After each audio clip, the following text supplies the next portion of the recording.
with Chef Hunter Lee, and we are living large this morning. Hunter, thanks for joining us. Good morning.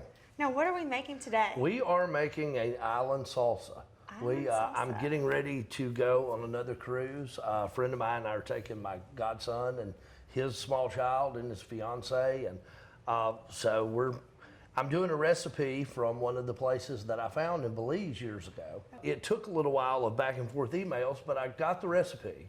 And of course, they had to approve me every time I make it. Say the wet lizard in Belize, but it's probably my favorite salsa I've ever had or ever made, and it was cheap and great. And I spent a whole day there with pina coladas and salsa. At the wet lizard in Belize. Yes, and so it's one of my go-tos that I make all the time. Okay, well, how do we make it? Well, it's made with cucumber. And you see, we have some garlic. We have fresh dill, cilantro, and parsley. Okay. I do one chopped up jalapeno. You can do two if you like it a little bit hotter. I try to stick with the one. Fresh tomato, green bell pepper, white onion, and lime juice. And once you make it, you let it sit for about 2 hours, and it's perfect. So this is pretty simple to make. Once you've, chopped everything up. It's very simple. A lot of people here don't realize, like, we think of our salsa when you go to a Mexican restaurant and it's red, it's either warm or it's not warm. And sometimes it's a little chunky, but it's our salsa. Theirs is more of a fresh chopped. It's a little thicker, and I just love it. And what do you like to put this on? I put it on crackers, chips, anything like that. In fact, if you make like homemade street tacos, chicken tacos, stuff like that, you can put this right over the top of it. Sometimes I like a salsa like this just straight out of the can, straight out of the jar. This is considerably different than that. It's these island salsas, like I said, it's all their fresh ingredients, and it's not a real runny base. I mean, when you dig a chip in, you see it. We're not chopping anything else up any finer than that. It's just a simple recipe. Okay, so let's put it all in there. there. Well, let's do that. We start out.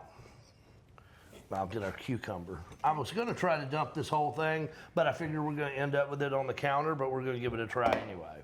Okay, can I help you? That way we can dump it all on the counter together. So it doesn't matter how you put these ingredients in? No, it does not. And like I said, you can eat it as soon as it's made. Okay. But it's better if it sits a couple hours. It really is. The longer it sits, the better it gets? I do normally put my garlic and all towards the end. Okay. It just mixes better that way. And again, of course, perfect. You didn't make a mess at all. Not too bad. And you did miss out on all the cutting, but you and I've had that discussion about you keeping your fingers during my shows. Yes. I've had such bad luck. I don't like to cut. And it is one whole lime, and I had one prepared, but. So you had this at the Wet Lizard in Belize. The Wet Lizard in Belize, and I have been back 4 times since in the last 15 years. And you're going on a cruise coming up, too. We are going on that cruise coming up, and I can't wait to get back there. Are you going back to Belize? We are. And I'm excited. That will be my first stop. And usually I try to do a little shopping first, because once I get there, I pretty well stay until it's time to get back on the boat. Yes. They're going to turn the pineapple on you, and you got to get out. Over the last 15 years, I think it's gone up about $4. But it was 2 fish tacos, homemade salsa, chips, and a gigantic pina colada for $13. Wow. So the waitress came back the second time. She said, "Would you like some more?" I said, "Yes, of all of it. Just keep bringing all of it." Yes. And so that's where my day was spent. But I love chip salsa. It's a wonderful salsa. Yes, all it takes, like I said, you stir it up, and we can eat it immediately. It's great.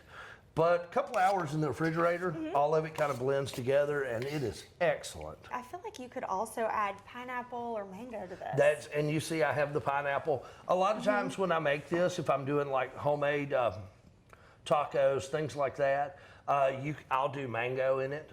You can substitute the cucumber for mango. You can substitute the cucumber for pineapple. Okay. And it gives you kind of that island salsa that you would put on like street tacos. Now, Hunter, let's have a taste. You've got me a little jealous. You're going on a cruise next week. I'm excited. It's been about 2 weeks. 3 months since I've been, so. That's delicious.